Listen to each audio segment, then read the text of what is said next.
Salutations les amis, on se retrouve pour un vlog qui est incroyable. Le plan de vue doit être affreux, la luminosité doit être affreuse. Honnêtement, j'avais pas envie de prendre 3 heures à setup les lumières et tout, parce que je pense que au fond tout le monde s'en fout. Je voulais aller à l'essentiel et vous laisser directement avec ce vlog qui est complètement fou.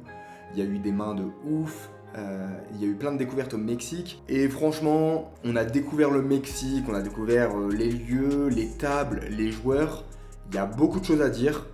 Comme d'habitude, mon objectif c'est de faire un contenu qui est fun, qui vous fait kiffer, qui vous fait passer un bon moment. Mais aussi je sais qu'il y a pas mal de petits pirates parmi vous qui sont à la recherche d'un bon plan, un endroit pour jouer. Donc dans ce vlog on va parler aussi du coût de la vie, de à quel point les tables sont rentables, des limites qui sont jouées.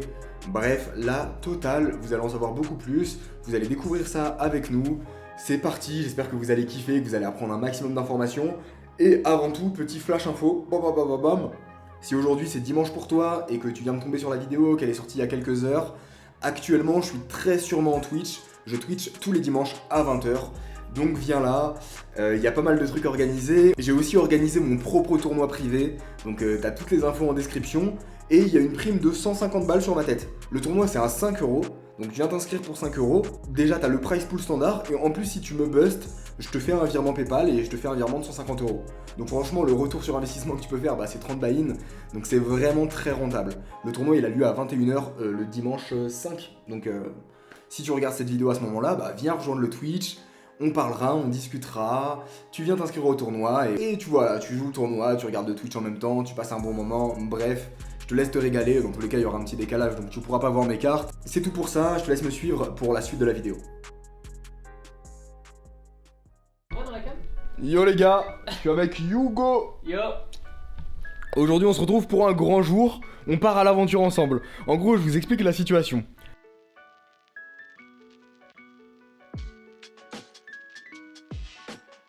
Donc voilà, c'est parti pour l'aventure. Là on va manger, attends, t'as des restes de la pizza ou pas? Quoi? Qui reste? Ça me va bien. Non, tu comprends? Tu comprends pas ça? Tu comprends pas ce qui se passe?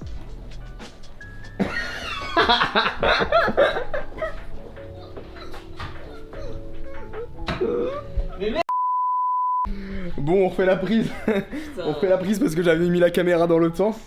Eh mec, première prise. Et du coup il voyait la... Première prise, qu'est-ce qui se passe? Première prise, je mets le micro dans l'autre sens. Deuxième prise, caméra. je change le micro et je mets la caméra dans l'autre sens. En gros, je vous fais le brief. On avait fini notre séjour à Vegas, notre séjour de 90 jours. Là, on avait un vol pour aller au Canada et ensuite à Paris. On a demandé pour filmer au Canada et potentiellement rester au Canada parce qu'il faut qu'on continue à proposer du contenu. Le Canada, ils nous ont pas répondu. Donc après, j'ai demandé en France pour pouvoir aller filmer en France. Ils nous ont dit que ça allait potentiellement être possible mais qu'il y avait des délais d'attente. Le problème, c'est qu'on se retrouve sans pouvoir proposer de contenu. Et donc là, la bonne idée qu'on a eue, c'est de se dire... On va essayer de baiser les States. On va essayer de baiser les États-Unis complètement. À nous deux, genre on va être les À premiers nous à deux. faire ça. Personne n'a réussi. Personne. Nous. C'est impossible. Ce qu'on va faire, c'est qu'on va renouveler notre séjour. Ouais. Et du coup, on va essayer de se barrer au Mexique, revenir. Ouais. 90% des gens m'ont dit, mec, ça sert à rien. Ils vont vous recaler. Mais il y a un mec de confiance qui m'a dit, mais mec, tranquille. Un mec qui habite ici et tout, il m'a dit, mais tous les jours. Mais tu vas, tu reviens, tu vas 3-4 jours, tu leur expliques que tu viens ici pour faire des vidéos, tout ça, pas de Tu soucis. demandes à parler à Greg quand t'arrives à l'ambassade. Voilà, c'est ça.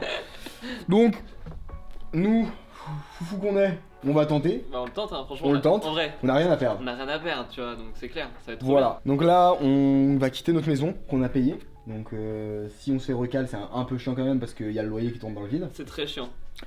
C'est très chiant. Déjà c'est chiant parce qu'on sait pas, on sera bloqué au Mexique. Franchement, si le titre, là, clairement... si le titre c'est bloqué au Mexique, j'ai tellement peur que ça soit ça le titre, mec. Waouh. J'espère que ça va bien se passer. Pour vous faire le topo, on a notre vol dans 4 heures. On n'a pas fait de test PCR, rien du tout. Après c'est un peu de leur faute. En gros, sur le site de l'ambassade, il y a écrit pas besoin de test.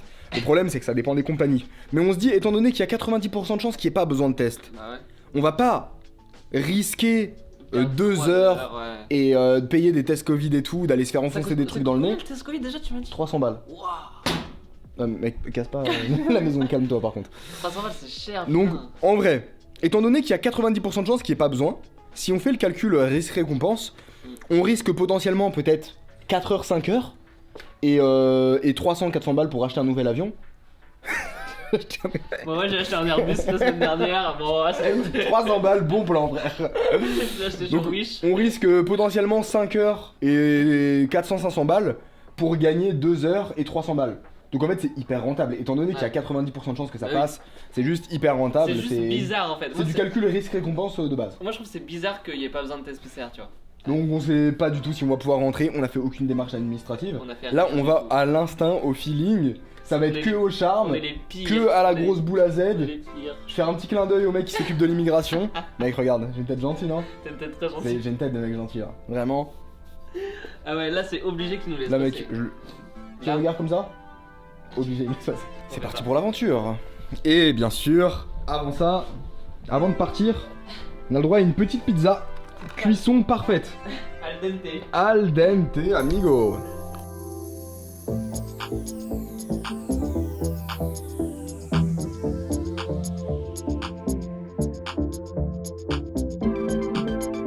Frère, ils ont pris mon Mac en mode on a jamais vu ça. Mec, là, Mais attends, ton mais équipement, on l'a c'est un jamais- micro? Qu'est-ce que c'est?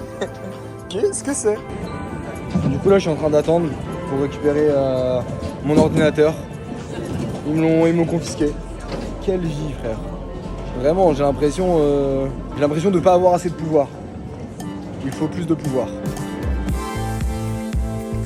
Ce serait énorme. On Les fils peut de pute. écrire l'histoire. On peut écrire l'histoire. Oh les fils de pute, On le peut dernier. écrire Allez, l'histoire, maintenant, c'est pour notre hit, moment. pour hit.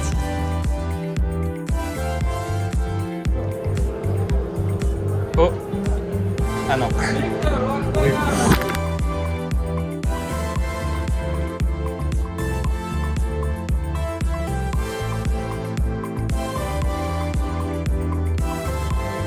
Ok, tu vas me dire quand stop. Stop. Ok, Ok. tu vas prendre ce cadre de carreau. Oui.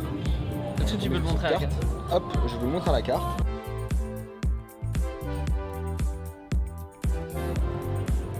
Et ta carte est redevenue intacte. C'est la signature? Et c'est complètement. Et c'est complètement la signature que j'ai fait. Ça, mec, simple. Hein. Et tu La prochaine fois que t'as un problème, contrôle Z. Voilà, c'était mon tour. C'est très bien. Merci.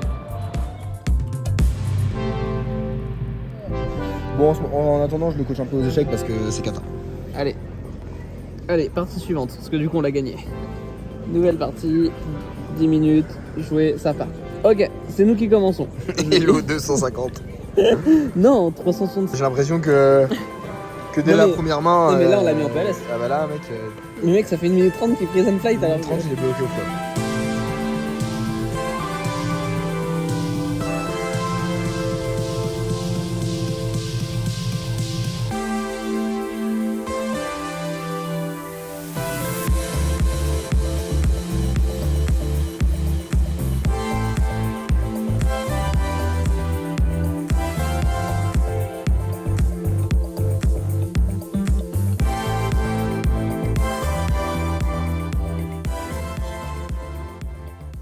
Bon, le plan en tout cas ici, à Mexico, c'est peut-être d'aller jouer. Donc Ouais. on va essayer de repérer un petit casino pour filmer. Voilà quoi. mais- Voir tranquille, essayer de toucher un peu les cartes mais En tout cas, ce soir c'est repos. Ce soir on vient d'arriver, on est KO. Moi, les vols ça m'épuise à chaque fois. c'est hyper évident. Non, mais il y a des gens ça les épuise pas, il y a des gens ça les ressource. C'est vrai Moi ça me tue, moi. Ça me tue. Bon voilà, on se tient au courant, bisous. Bon les gars, mais alors il vient de se réveiller. Moi je suis réveillé depuis Quelle horreur. 3 heures, un truc comme ça. Je me suis réveillé à 7 heures parce que, en gros là où je suis, Non mais mec, moi j'ai pareil, j'ai trouvé péter un câble. non mais c'est horrible. Le mec, c'est de la En fait, merde. en fait quand je suis arrivé, je me suis dit ah ouais stylé. Je me suis dit ah ouais stylé. Frère, il y a une once de lumière. Il y a un pixel de lumière qui arrive. T'es mort. Il y a plus de nuit. En fait, faut qu'on dorme vraiment Bah, 20h tout. La mec, y a pas le choix, hein. Faut qu'on dorme rythme de nuit standard. Hein. Là, de toute façon, on n'a pas, y a pas l'autorisation. Enfin, tu vois, Ouais. tu fermes ta gueule, tu te couches. Bonne nouvelle, il y a un mec qui m'a ajouté sur Insta. Ouais. Il s'appelle Benoît. Ok. Il m'a dit, il habite ici et tout. Il m'a dit, Mais les non. gars, si vous voulez des autorisations pour filmer et tout, je connais les directeurs des rooms, tout ça. Donc, Mais non. on va le capter tout à l'heure, je pense, Il y a s'il est dispo. Il y a un petit Kings en plus à côté. Il y a un petit Kings, donc voilà. Nous, il est 7h, on est aussi là pour chill, pour détendre un peu. Ouais. Ça va go à la salle de sport, ça fait très longtemps. Ça fait trop longtemps. Ça fait trop longtemps. C'est quoi déjà le sport? Donc, on va aller à la petite salle de sport. Ensuite, on rentre, on se douche. Ouais. On va acheter une carte SIM parce que j'ai la flemme gros d'être en train de gratter des wifi à droite à gauche. Faut qu'on aille changer des euros, des dollars en pesos. Je sais pas si c'est des pesos en fait. Je pense que c'est des pesos. Et puis prendre à manger du coup. Puis ensuite on va sortir un peu, aller manger, aller visiter un peu, voir ce qu'il y a de stylé. Et après on s'organise. Voilà les gars, vous nous accompagnez là-dedans. C'est pas OK.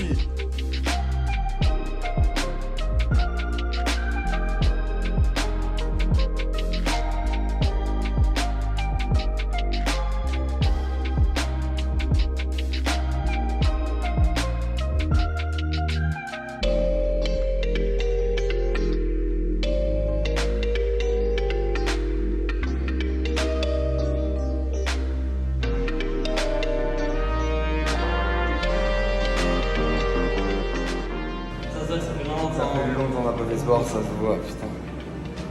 Ah, ça fait du bien en tout cas, putain. La petite douche froide, ça va être un régal. Alors, l'émission du jour. On va aller capter Benoît, mais ça on fera tout à l'heure. Faire du change. Faut aller faire du change d'argent. Ouais. Faut aller péter une carte SIM. Ouais. Allez, c'est parti, on y va.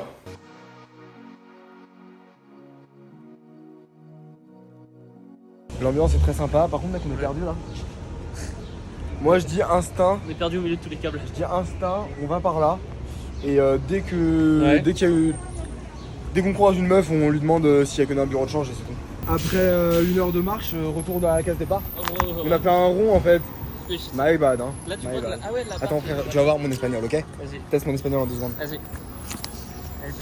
Hola, ¿tú sabes une place to change dinero? Ok. Ok. Bon, j'ai l'impression d'être pas très convaincant moi. J'ai l'impression que ton espagnol il est. Waouh. Elle a En vrai, dit en dire. vrai, en vrai, moi j'ai trouvé que c'était très fluide. Oui mais normal parce que tu parles pas espagnol. Ah, ok. C'est- Mais c'est en vrai, mais ça va, t'as pas bégayé. Personne non plus, on va dire. Bah c'est normal, j'ai dit n'importe quoi. On a Plaza des On a Dinero. Plaza Dinero, t'es sûr que c'est ça? Parce que ça se trouve, c'est un mot qui n'a rien à voir. Trop dinero, c'est dire drogue. On va où? On fait quoi? Ah non mais dinero, je crois que c'est la monnaie colombienne frère. Ici c'est des pesos, on est d'accord? Ouais, oui, c'est des pesos. Pourquoi tu dis pas pesos? Ah oui mais oui frère, dinero je crois que c'est colombien. Tu m'étonnes qu'elle sait pas où c'est? Bah non, je n'ai rien. Vas-y viens, on va aller par là. On y est, let's go. Bon les gars, ça va trop vite, ça fait même pas 20 heures qu'on est là. Il y a du coup l'abonné en question qui nous a envoyé un message, il nous a dit qu'il avait contacté les directeurs pour nous. Ouais. C'est un amour de mec. fou. Non, mais les gens sont vraiment trop adorables avec nous en vrai. Et il nous a dit que les mecs étaient chauds. Qu'il y avait genre Ouais. de la 2.5, de la 5.10 qui tournait. Ouais. Donc en vrai, genre on... Faut voir les En tables. vrai, On pour va aller aller voir voir. les tables. Mais si Mais les tables là- sont belles, Si on a ici un appart avec salle de sport, piscine, genre, enfin la totale et tout, même pour travailler, ça va être génial quoi. On va vraiment ouais. on va être productif de fou quoi. Et puis voilà, en plus ça change un peu, les gens sont un peu plus... C'est ça, ouais. Les gens sont très sympas à Vegas. Ouais. hein. Ouais, Mais ici les gens sont un peu plus chaleureux je trouve. ouais, puis même ici tu vois, on se balade, il y a de la verdure alors qu'à Vegas, tu Ouais. pas ça, quoi. Non, ça fait du bien, franchement le changement d'air il Ouais, fait du bien. Ça fait très du bien. Allez, on croise les doigts. On croise les doigts pour que les tables soient belles. On va tester ça tout à l'heure ou demain. Soon. Voilà. Enfin, Bon, on va aller, je vous rejoins notre abonné, il habite un peu loin d'ici. ouais. On a pris le Uber. On s'est dit pour rigoler, vas-y 30 minutes ça va être 10 balles parce que à Vegas 30 on a minutes de l'habitude route. que 30 minutes à Vegas c'est 120 balles Ouais. à peu près. Quand on a voulu aller au Hard Rock là. Ouais, au Hard Rock c'est ça, 120 balles. On se dit vas-y 10 balles. 5 balles. 5 euros mec. 5 euros, 100 Ça- pesos. J'ai jamais vu ça mec. C'est incroyable les prix ici, mais waouh. Ça régale. D'ailleurs j'ai... Non mais c'est Ouais, fou, c'est je incroyable, m'y attendais c'est vraiment n'importe pas. C'est n'importe quoi gros.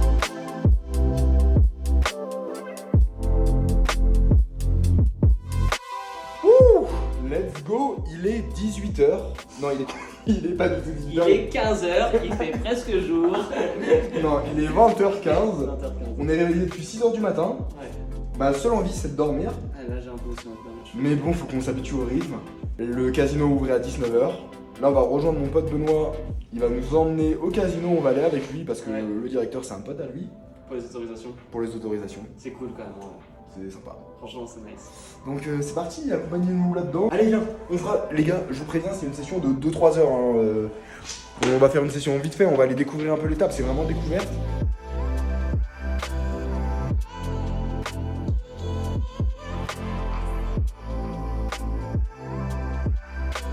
Bon, bien arrivé, on va aller voir ce que ça donne sur les tables. Je vous préviens, quand je vais filmer, je vais pas faire le fou. Ouais. Je vais pas genre montrer, waouh, regardez, zoomer le flop et tout. Je vais laisser la caméra poser comme elle est. On est au Mexique, tranquille. Et voilà, on va aller tranquille, on va aller crescendo. Et tu me dis Benoît si tu veux pas que je te show sur les vlogs ou quoi. Allez, c'est parti. Je rentre en cam cash. C'est un nouveau lieu, je sais pas, c'est le Mexique, ça me fait un peu peur en même temps, je sais pas. Excitant plutôt. Ouais, voilà, c'est excitant, ça. C'est excitant.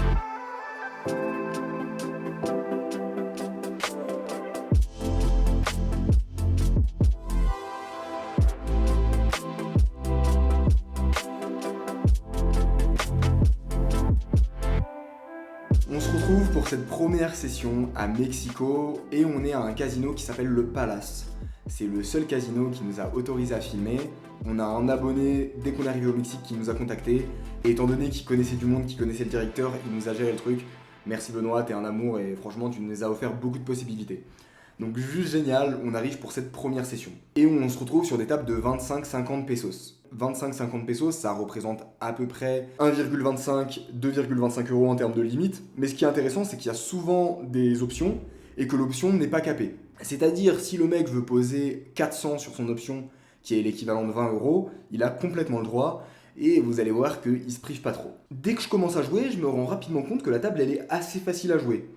Je relance pas mal, j'agresse pas mal, et pourtant j'ai très peu de réponses en face, très peu de défense, et je trouve à ce moment-là que ça ressemble un peu à ce qu'on peut trouver en France, des tables vraiment tranquilles, faciles à jouer, des mecs qui se défendent pas trop, qui sont assez honnêtes. Et donc on arrive sur la première main, j'ai Roi-Dame au cut-off, il y a un Mississippi à 150, à noter qu'au Mexique, le Mississippi est très particulier.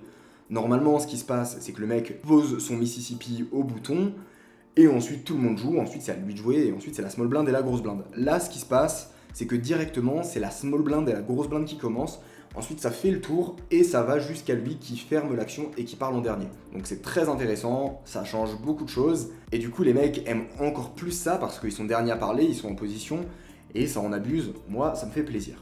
Et donc ici il y a une option à 150, la small blind, la grosse blind, le joueur UTG, MP call les 150, avec ma main qui est très forte et qui domine leur range, à noter que ils vont sûrement relancer s'ils ont des mains comme As-Roi, Dame-Dame+.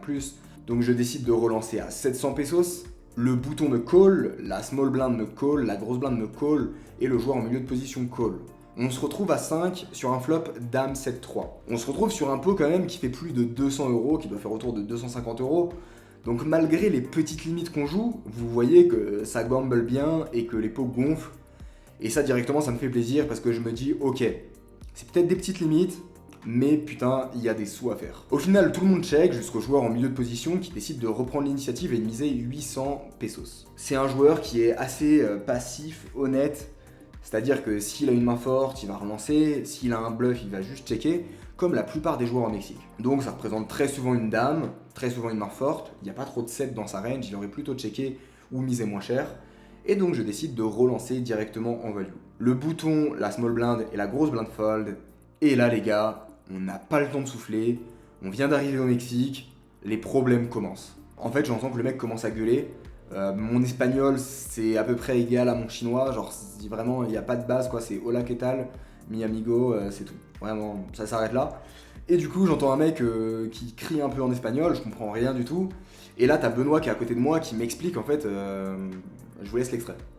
Déclarer, c'est vas-y, enlève sa caméra, sinon je me colle.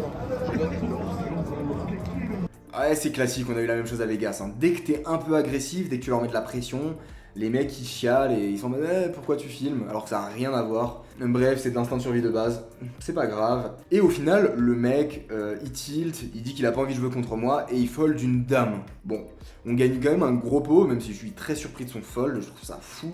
Mais vous inquiétez pas, vous allez voir aussi des beaux calls dans la suite de la vidéo. Quelques mains plus tard, alors on commence par un gros point négatif du Mexique, c'est pas les croupiers de Vegas, genre Pour distribuer, vraiment, ils mettent du temps. Ils calculent, ils sont là à 150 plus 200, tu les vois, ils sont en mode what, putain, combien ça fait 200 plus 300, ça doit faire autour de 900. Enfin, vraiment, genre, c'est une catastrophe. Et genre, t'es là, toi, tu veux jouer ton coup. Le mec, il met 8 ans à chaque décision. Bref, voilà, c'est un peu le point négatif, je préfère désamorcer. Et donc, un tour de blinde, ça met beaucoup de temps. Bref, tout ça pour dire qu'il y a un bon moment d'attente avant que je redécouvre Roi-Dame dépareillé en grosse blinde. Il y a un Mississippi à 200, ouais, je vous ai dit, ça envoie, hein. Mississippi à 200, ça fait l'équivalent de 10. Donc en fait, c'est comme si je jouais de la 1,2,5-10. Donc en fait, en termes de limite, c'est assez balèze. Surtout que le niveau, il est pas balèze, lui. Bref, étant donné que je suis en grosse blinde, je suis le deuxième à parler, la small blind fold, je décide de relancer 800 $. Il y a le joueur UTG qui décide de faire tapis pour 1850 $. Tout le monde fold jusqu'à moi. Il me reste plus rien à mettre. Je décide de call. Là, le mec part. Donc voilà. Du coup, je retourne ma main. Le croupier retourne la main du mec. Il a dame 10. Et donc, je gagne le coup. Ok. Et là, vous vous dites, mais il n'y a pas une main qui va. Les gars, ça va être de pire en pire. Enfin, vraiment. Vous allez voir des dingueries. On arrive sur un spot contre le frérot Benoît. Je suis en grosse blinde et il est en small blind. J'ai une paire de rois en grosse blinde. Tout le monde fold jusqu'à lui qui est en small blind. Il décide de relancer 300 pesos. Petit pincement de cœur parce que là je me dis putain on va faire des dégâts à Benoît. C'est le frérot, on n'a pas trop envie. Mais bon, that's poker. Et je décide de relancer à 1200 $. Il décide de call. On se retrouve sur un flop As-10-5. Il check. Je décide de checker parce que dans tous les cas, j'ai pas vraiment de value. J'ai pas 3 streets de value. Et s'il continue à montrer de la faiblesse, je pourrais prendre de la value turn et river, donc pas trop de soucis là-dessus. Turn tombe la doublette de l'as, il décide encore une fois de check. Ici, je décide de miser en value parce que je peux value des mains comme valet-valet, 10 et 9, 10 et 8 suité, roi 10, dame 10, etc. Et donc je décide de miser 700 pesos en value. Des fois, j'ai inversé pesos et dollars, c'est le réflexe. M'en voulez pas, ça sert à rien de mettre un commentaire. Ouais, bah qui, je comprends pas, c'est 700 $, mais pourtant t'as gagné que 1000 $ sur la session. Alors comment t'as fait alors que t'as gagné 2800 $ dans ce spot? Bref, c'est normal. Quoi qu'il en soit, je décide de miser 700 pesos. Il décide de call. River tombe la dame, qui est plutôt une bonne carte parce que maintenant il a des mains comme roi-dame, dame-valet qui viennent de toucher. Aussi des mains comme dame-10 qui vont un peu moins facilement lâcher, contre lesquelles je peux toujours miser en value. Et là, il décide de reprendre l'initiative et de miser 2800 $ sur la dame. C'est un spot assez compliqué, franchement j'ai beaucoup réfléchi parce que j'aime pas fold. En même temps je bloque roi-valet, j'ai un peu hésité à transformer en bluff mais son sizing représente une range assez polarisée, c'est-à-dire que soit il a un bluff, soit il a une main forte. Pour autant je vois pas quel bluff arrive là. J'ai pas l'impression qu'il va transformer en bluff une main comme 10 et 9, 10 et 8. A noter que Benoît, on a pas mal parlé, on a pas mal échangé. Mais techniquement, je connais pas du tout son jeu. Donc pokeristiquement, je sais pas trop ce que ça représente. Franchement, j'ai du mal à trouver des bluffs. J'hésite quand même un long moment parce que j'aime pas fold et je trouve que c'est un peu bizarre. J'ai pas l'impression qu'il irait jouer une main en value comme ça. À la limite, je trouve que ça représente juste dame-dame. C'est vraiment la main qui fait le plus de sens, je trouve. Bref, au final, je décide de fold et il retourne As-5 suité. Donc on a fait le bon fold. J'ai l'impression qu'on a perdu le moins, donc ça fait plaisir. Je commence à prendre bien le rythme à la table. Je commence à comprendre les profils. Arrive une main intéressante, j'ai valet 7 suité au cut-off. Il y a le joueur en milieu de position qui call. C'est le même que j'ai déjà relancé et qui a tilt parce que je l'agressais. Bref, je décide encore de relancer à 300 $ pour son plus grand plaisir. Le bouton décide de call, le joueur en milieu de position décide de call et on se retrouve à 3 sur un flop roi dame 9. Le joueur en milieu de position check et c'est à moi de parler. Naturellement, c'est un spot qu'on va pas bluff parce que les ranges connectent en général bien ce board. Mais ce qui se passe dans ce spot spécifiquement, c'est que le joueur en milieu de position, il n'a pas de donk bet. Étant donné qu'il donk bet quand il a des mains fortes, et bah ici il n'a juste jamais de mains fortes. Et quant au joueur au bouton, c'est un joueur très conservateur. C'est-à-dire que vraiment sur ce board, je mise flop turn river, il couche double paire, il couche brelan. Enfin, c'est vraiment un joueur très conservateur quoi. C'est le mec. Il a énormément de mal à subir la pression et il fold beaucoup trop. Ça paraît extrême dit comme ça, mais en fait ce qu'il faut voir c'est qu'ici les mecs n'ont pas d'éducation poker. Vous voyez quand je joue un récréatif à Vegas, le mec il a regardé des vlogs de joueurs qui étaient approximativement compétents. de mecs qui savaient tenir les cartes, de mecs qui étaient pros pour certains. Et donc, par mimétisme, par copie, il va un peu apprendre. Comme vous, si vous regardez mes vidéos, vous regardez mes plays, naturellement, vous allez comprendre qu'il y a des choses que je fais jamais, donc que vous n'allez pas faire. Et donc ça amène à forcément faire améliorer le niveau de jeu. À Vegas, l'éducation poker, elle est au max. Les mecs, ils sont bombardés de contenu poker, ils entendent parler poker. Ouais, ok, c'est pas les mecs les plus sérieux, ils sont pas très bons au poker, mais ils ont quand même une éducation poker, ils réfléchissent. Ici, genre personne réfléchit. Les mecs jouent au poker comme ils jouent à la bataille. Genre vraiment, il y a aucun mec qui a un début de compétence. Enfin, vraiment, le niveau est ultra faible. T'as quelques mecs qui sont un peu sérieux, qui doivent s'entraîner avec du contenu, mais quand t'es mexicain et que tu veux progresser au poker, faut vraiment aller chercher le contenu espagnol, faut avoir l'idée de le faire parce que eux ils sont juste ils sont entre eux, ils jouent aux cartes quoi. Il y a aucun mec qui se dit que moi je vais venir, je vais faire de l'argent, je sais même pas s'ils savent ce que c'est être un pro player. Quand je leur parle de mon projet de vlog, les mecs ils m'ont regardé avec les gros yeux et ils sont en mode what? Qu'est-ce que tu fais tu vois? Et donc ça c'est un point ultra avantageux parce que quand tu sais comment les mecs réfléchissent, tu les ouvres en deux quoi. Enfin vous allez le voir, hein, c'est facile, c'est très facile. Et donc, je décide de suivre ces infos premier degré aussi. Je suis là pour essayer des choses, pour voir comment ils réagissent. Et donc, je décide de miser 600 pesos. Au final, le bouton call et le joueur en milieu de position, comme on s'y attendait, fold. Turn tombe l'as qui ouvre un tirage couleur. Là-dessus, j'ai un bloqueur sur les quintes. Je décide directement de mettre un maximum de pression. Et je décide de miser 2250 pesos. Il hésite un long moment. Et puis, il finit par fold. Et donc, je continue à maintenir cette pression sur pas mal de spots. Et là, truc très intéressant, à la table arrive un mec chaud bouillant. Benoît le connaît bien. Il me raconte un peu le profil. Genre, c'est vraiment un mec qui est capable de perdre peut-être 5000 $, 10 000 $ sur des parties où la cave elle est à peu près à 500 $. Donc, vraiment, c'est un mec qui en fout partout et qui est capable de redéposer, en fout partout. Bref, le mec qu'on est content d'avoir à la table. Première main, il met 500 dans le noir, il en fout partout. Bref. Et donc arrive une main où je vais jouer un gros coup contre lui. Les gars, il n'y a rien qui va dans la main, faites pas attention. J'ai roi 9 dépareillé au cut-off. Il est en Mississippi pour 100 pesos. Il y a 3 mecs qui call avant moi. Je décide de relancer à 700 pesos. Et lui, au bouton, il décide de relancer à 3000. Tout le monde fold jusqu'à moi.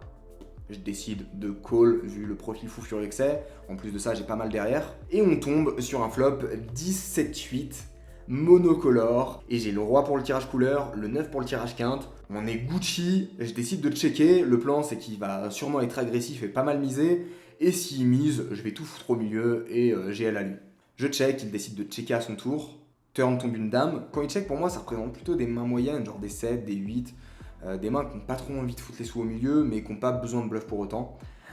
Du coup, je décide de checker. À noter que moi, à ce moment-là, je connais pas le profil. J'ai juste ce que Benoît m'a dit, je l'ai vu miser dans le noir quelques fois, mais pas d'infos de fou. Il check.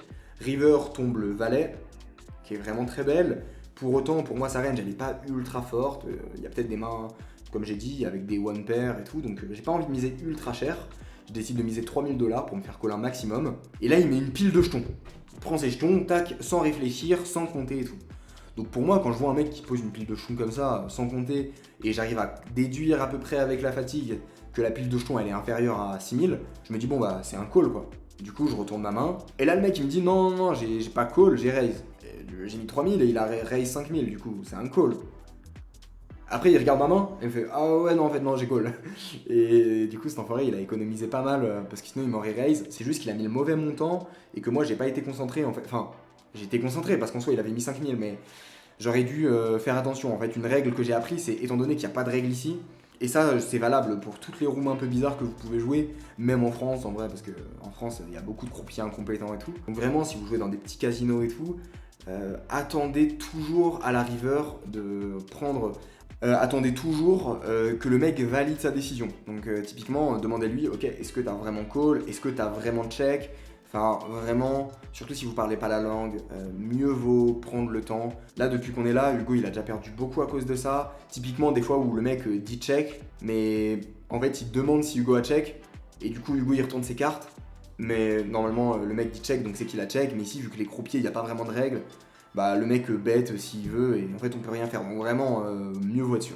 Donc au final, je retourne ma main, il retourne une paire de valets, donc il avait une paire de valets, c'est marrant, il a pas misé au flop. Et du coup, il a voulu relancer derrière, donc un peu étonné de voir cette line. Et là, le drame arrive, parce que bon, il a bourrelant de valet, donc forcément, je suis devant lui. Et là, les jetons, je sais pas pourquoi, ils vont dans la direction de ce mec. Et là, mon cerveau, il bug, je me dis, attends, je suis fatigué, j'ai pas dormi, ça fait 3 jours, je dors plus. Il doit y avoir un truc que je comprends pas. Et non, les jetons partent. Et au bout de 4 secondes, je me dis, ça fait un peu chier quand même, j'avais la main en main. Du coup, je dis au croupier, il me ramène les jetons, mais petite 5 secondes avant, ce petit malin, dès qu'il a vu, je pense qu'il a compris que c'était pas pour lui le pot, il a vite fait extrait juste les petits jetons jaunes, et du coup, on m'a rendu un pot, il y avait 4000 dedans, quoi, alors que normalement, il y avait 12 000 dans le pot. Donc, je me sentais un petit peu lésé. Au final, encore une fois, Benoît le héros qui est là pour parler en espagnol, gérer la situation. On recompte les jetons vont vers moi. Bref, un coup incroyable. Au final, on finit la session là-dessus. C'était une session très courte de quelques heures, mais c'était vraiment cool pour découvrir. Et on finit sur un bilan de plus 6975 pesos. Ce qui est pas incroyable, mais bon, pour avoir joué quelques heures, c'est pas mal. Quand je vois ce que j'ai gagné, du coup, petite incohérence, parce que j'ai gagné 6000 sur le dernier coup, j'ai gagné pas mal dans d'autres coups. Donc j'ai l'impression que je me suis fait baiser quelque part. Voilà, ça arrive. Et aussi un truc très particulier, c'est que dans ce casino-là, je sais pas si c'est spécifique à ce casino ou si c'est tous les casinos du Mexique, mais ils te prennent 7% sur tes gains, que ce soit en tournoi ou en cash. Donc là, typiquement, j'ai fait un bénéfice de 6975. Bah, écoutez, on prend 7% là-dessus.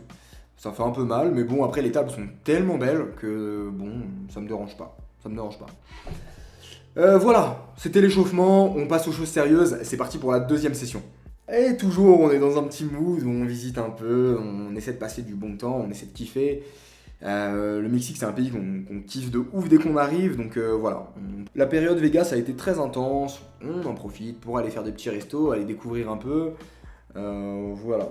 Et c'est parti pour la découverte d'une nouvelle table. Directement, je me rends compte que la table, elle est assez passive. Vous connaissez le garçon, je mets beaucoup de pression, je bluffe beaucoup, j'isole beaucoup, je 3-bet beaucoup, et c'est là justement l'erreur. Je me suis mis à beaucoup 3-bet, beaucoup bluff. Donc 3-bet, c'est-à-dire le fait de sur-relancer pré-flop contre une relance. Et je me suis rendu compte que c'était une grosse erreur. Pourquoi ? Parce que simplement, ici on ne peut pas attaquer des ranges d'open. Parce que les mecs, ils ont As-Roi, paire de Dame plus, ils relancent. Ils ont As-Dame, As-Valet, ils call. C'est-à-dire que les relances, c'est des ranges qui sont hyper compactes, hyper fortes. Et donc, ça sert à rien d'aller attaquer ce genre de range. Il faut se concentrer sur l'attaque des ranges limpés.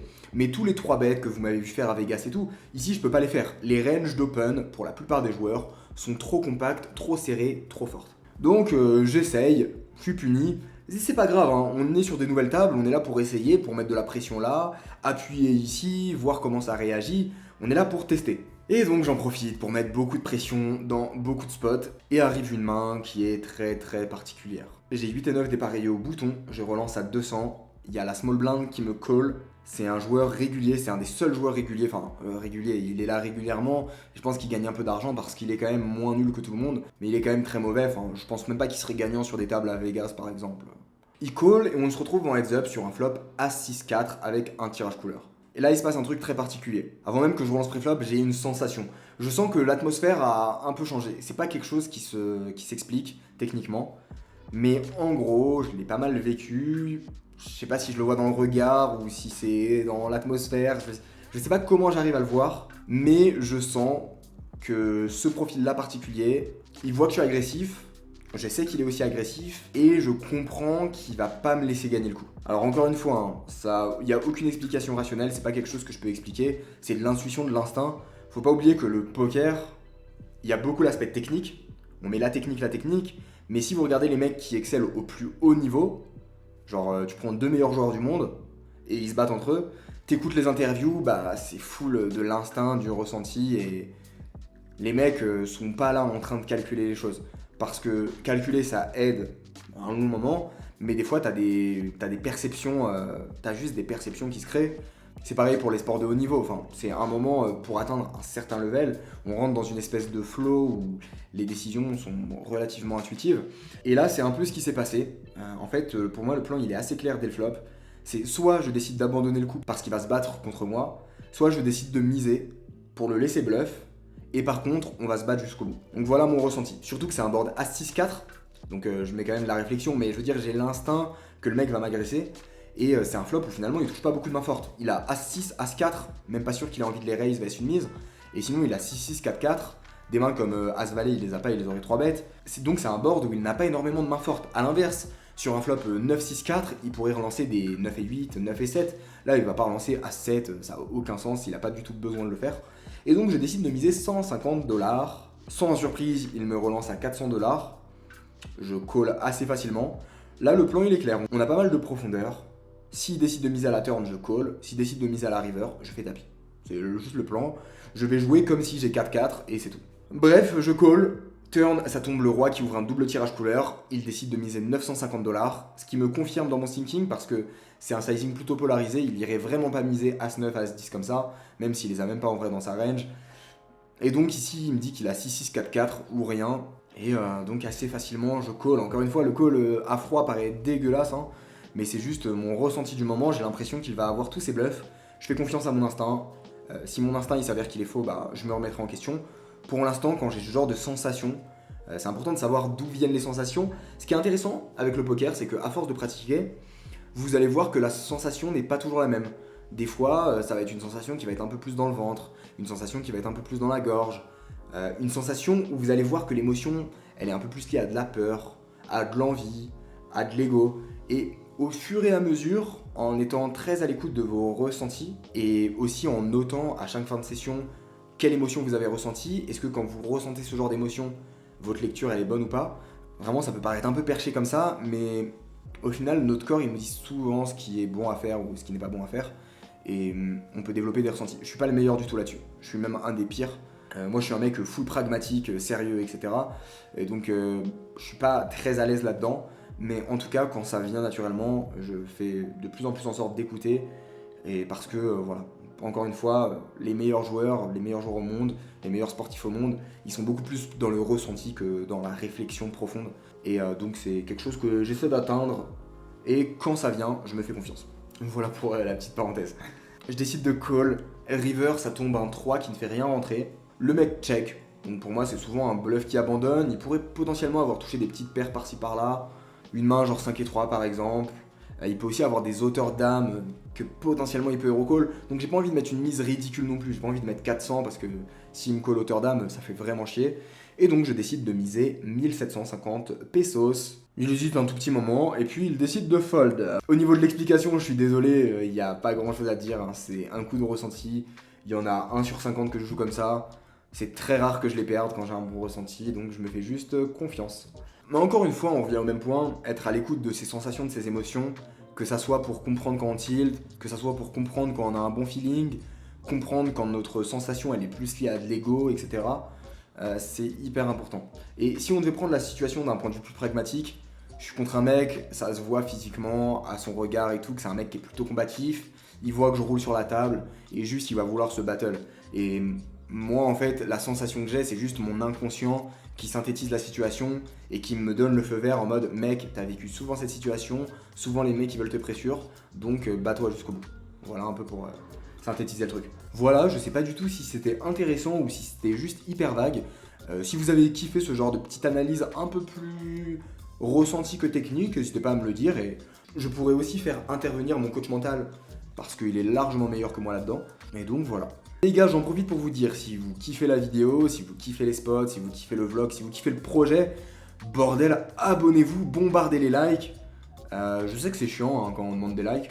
Moi aussi, genre quand les youtubeurs ils me demandaient des likes, je voyais pas forcément le sens. Mais vraiment, pour le référencement et tout, ça aide de fou et du coup, bah, c'est vraiment très très plaisant. Donc franchement, si vous pouvez faire le petit effort de juste mettre le petit pouce bleu, de lâcher le petit abonnement, bah, c'est juste génial, ça aide beaucoup à soutenir le projet. Voilà. Main suivante, j'ai Roi 8 au cut-off. Hijack call, je décide de relancer 200$. Bébé call, hijack call. A noter qu'il y a pas mal de joueurs, c'est les joueurs que j'ai joués lors de la première session. Et donc je les connais un peu, et donc vous allez voir que je vais pouvoir les exploiter assez facilement. On tombe donc sur un flop Roi 7-6. Il y a le joueur en grosse blinde qui décide de reprendre l'initiative et de miser 300$. Très souvent, ça va représenter un roi faible, un tirage qui essaie un peu de s'acheter la turn. En tout cas, ça représente vraiment pas beaucoup de force. Avec des petites paires, je pense qu'il aurait plus check call. Enfin voilà, une mise qui ne représente pas énormément de force de la part de ce joueur. Ensuite, il y a le joueur au hijack qui décide de call. Et donc, il y a pas mal de mains que je domine dans les ranges et je décide de relancer à 800 $. La grosse blinde call et le joueur au hijack fold. Turn tombe la doublette du 7 qui rentre la couleur. Il a des couleurs dans sa range, même si j'ai le bloqueur avec le 8, c'est vraiment pas super. J'ai analysé le comportement des joueurs récréatifs sur des millions de mains et les doublettes, c'est une carte qui est énormément bluff. Ils adorent reprendre l'initiative pour représenter le 7. Le problème, c'est que je connais ce joueur et s'il a un 7, il check call, il va pas reprendre l'initiative, il fait plutôt ça avec des tirages. Et donc ici, il décide de miser 800 $.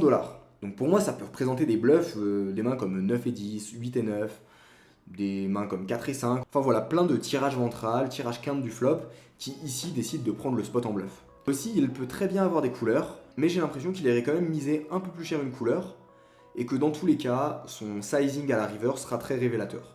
Donc je call dans le plan d'aviser sur la river. Je call, river tombe un 3 qui ne fait rien rentrer, et là, il décide de miser 2000 $.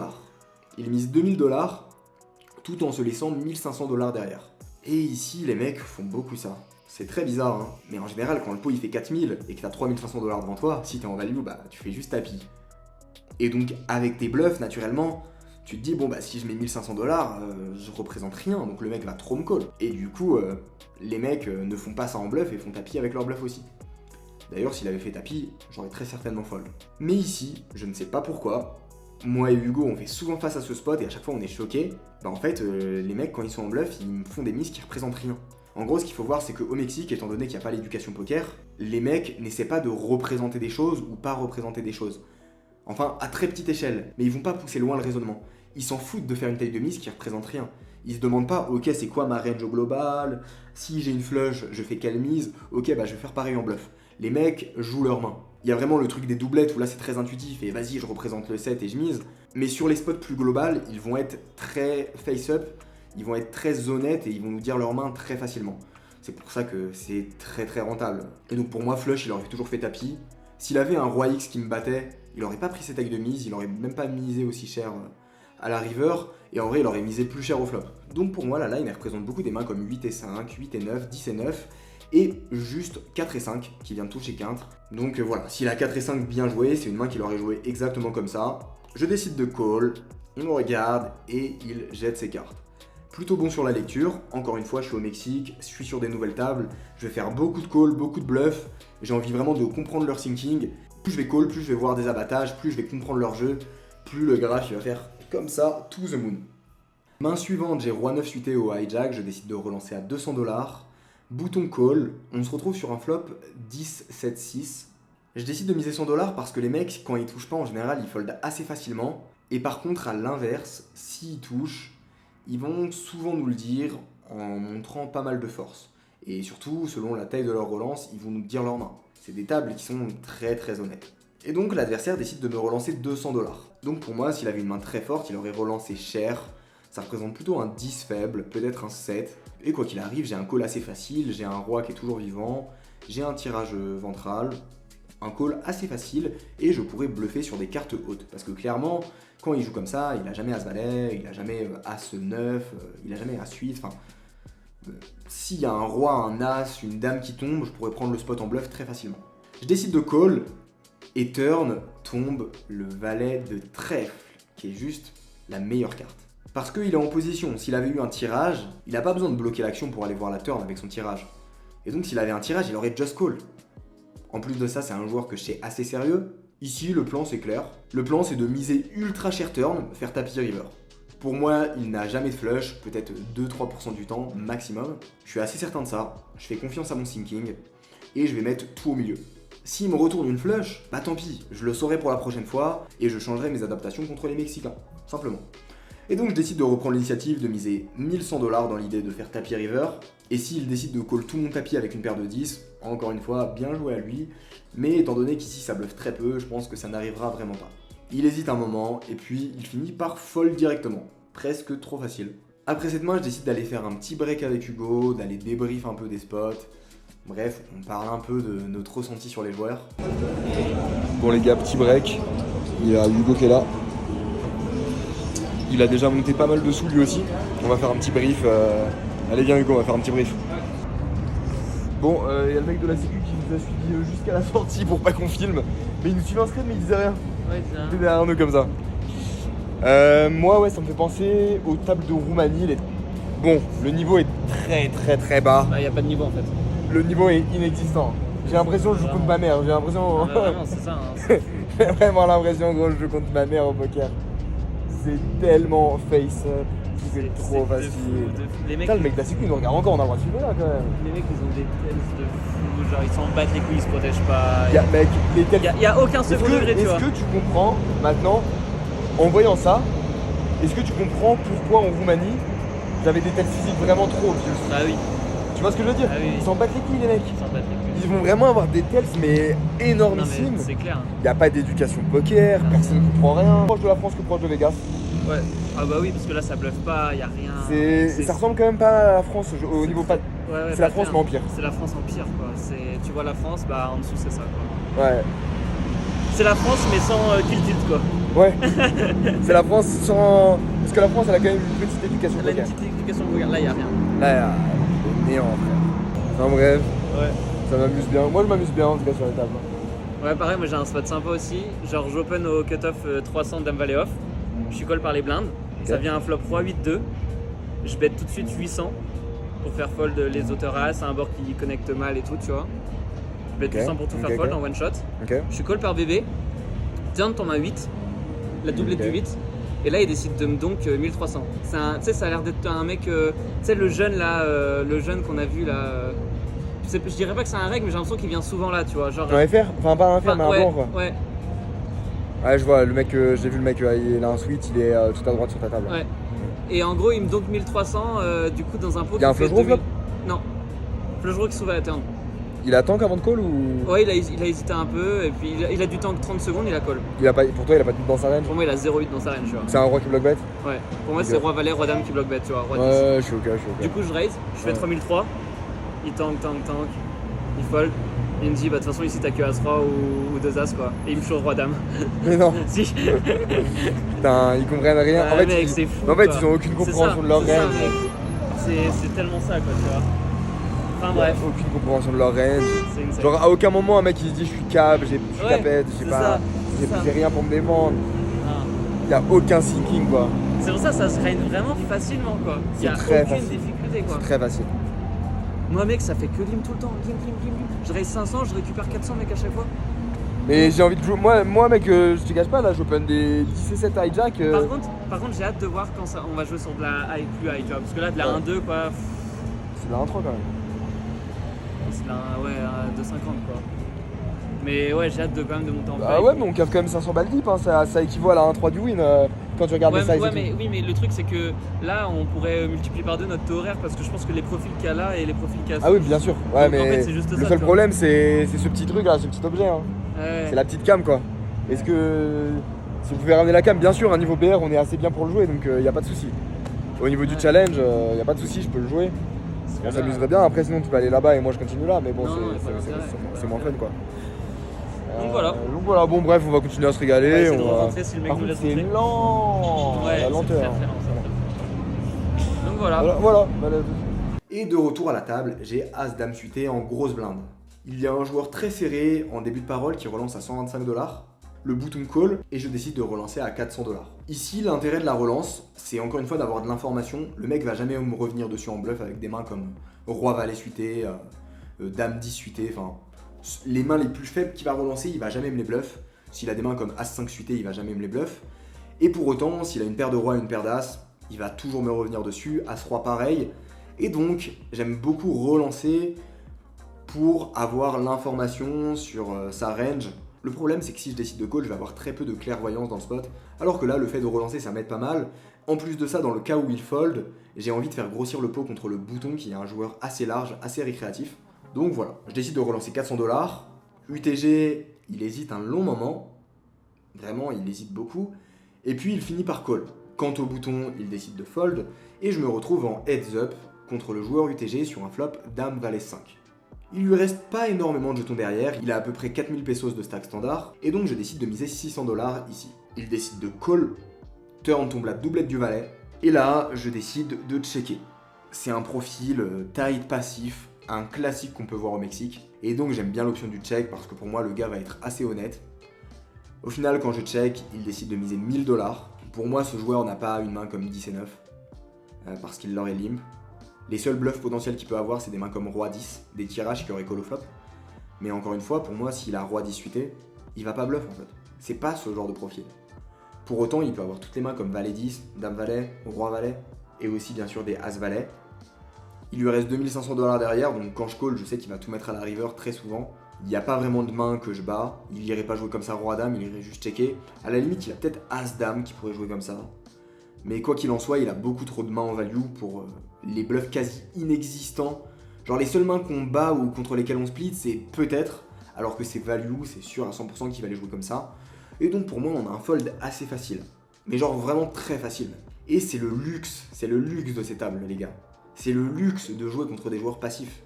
C'est pour ça qu'il faut pas être un joueur passif honnête, parce que les bluffs, ça permet aussi que le mec soit obligé de vous call quand il est derrière, parce que potentiellement vous avez des bluffs. Là, bah les mecs sont trop honnêtes, donc je peux faire mon fold tranquillement, et je sais que je suis toujours derrière, et ça m'autorise vraiment des gros plays exploitants.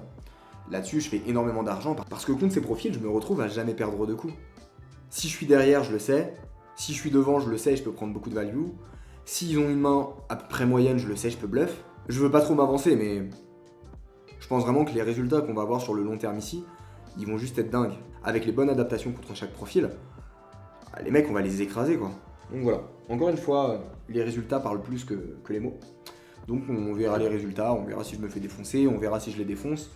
Mais en tout cas, je pense que je peux vraiment faire le double des résultats que je faisais avec As.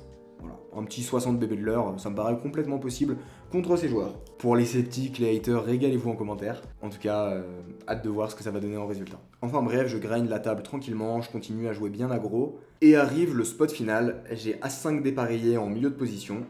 Je décide de relancer à 200$, le bouton call, et on se retrouve sur un flop Dame 9-4. Là-dessus, je décide de miser 200$ simplement parce que les mecs sont très honnêtes. Quand ils ont rien, ils foldent juste, surtout ce profil. Et donc ça me va de miser directement, de faire tout fold directement. Il décide de call, turn tombe un As qui ouvre un double tirage couleur. On fait top pair, c'est plutôt pas mal. De ce fait, je décide de continuer à miser en value et de miser 400$. Il call, un river tombe un 5. On fait double pair, c'est magnifique. Et ici, il y a beaucoup de tirages manqués. Si on mise de nous-mêmes, ça va être difficile de faire call une dame. Je pense que ça va très souvent fold une dame. Et donc je décide de checker. Je pars du postulat que même si les mecs jouent les tirages très passivement, ils vont aller chercher leurs cartes gratuitement s'ils peuvent, mais une fois qu'ils n'ont pas touché, je pense quand même que ça peut bluff. J'en ai pas la certitude, j'en ai pas l'information, donc je peux pas vous donner de réponse là-dessus. C'est quelque chose que je vais expérimenter et je vais aller voir un peu qu'est-ce qu'ils font dans ce genre de situation. Mais ici, je décide de check, je me dis qu'il y a quand même pas mal de bluffs intuitifs, et que s'il a un As, bah, je pourrais prendre le maximum en le laissant miser et en sur-relançant. Je check et il décide de miser 675 pesos. Alors sa taille de mise est quand même relativement haute par rapport aux tailles de mise que ces joueurs font. C'est-à-dire que quand ils ont un As faible, ils vont vraiment miser 300-400. Et donc cette taille de mise, elle représente un peu plus de force. Pour moi, il peut jouer les doubles paires comme ça et les mains comme As-Roi, As-Valet, As-10. Et donc si je fais fold des mains comme As-Valet, As-10, As-Roi, bah, je suis payé que par des doubles paires et des brelans, et si on fait le calcul des doubles paires et des brelans, je suis très vite derrière, parce que j'ai vraiment pas la plus belle des doubles paires ici. À noter qu'il va avoir tous les As-Dame, As-9, alors qu'il va moins avoir les As-4 off, il va pas avoir des mains comme Dame 4 off, 9 4 off. Pour autant, il va avoir tous les brelans, donc je pourrais être très vite dominé. Et donc je décide de faire plus 1500, je pense que c'est le meilleur sizing pour value. Au final, il hésite un petit moment, et puis il finit par call, et il retourne As-4, on lui a mis un beau setup, on gagne. Et donc après 3-4 heures de session, je décide d'arrêter là-dessus. Encore une fois, on est en train de visiter Mexico, on est en train de voir les appartements pour s'installer, on est en train de voir où on a envie d'être, potentiellement essayer de trouver de nouveaux casinos. Donc bref, on fait des très petites sessions, on est en mode découverte, on regarde un peu, mais on bourrine pas encore volume. À force, on va mettre la machine en route et on enverra une tonne de volume. Pour l'instant, c'est pas le cas. Et au final, sur cette session, on cash out 17 325 pesos mexicains. Et on a cash in 11 000, étant donné qu'au début j'ai perdu 1000 avec les 3 bêtes un peu agressifs qui sont pas passés. Et donc on finit sur un bilan de 6 325. Encore une fois, c'est des sessions assez courtes, donc les résultats sont pas fous. Et aussi, c'est beaucoup moins des tables comme Vegas où ça va faire des grosses sessions up, dans le sens où c'est surtout des tables faciles à jouer. Et je pense que la session moyenne, elle est toujours très très up, mais par contre, on va moins avoir des sessions où on explose parce que les mecs sont quand même assez tight. Alors que Vegas, voilà, quand on a du bon run, on fait des bonnes sessions. Quand on a du moins bon run, on va plus faire des sessions qui vont être un peu moyennes.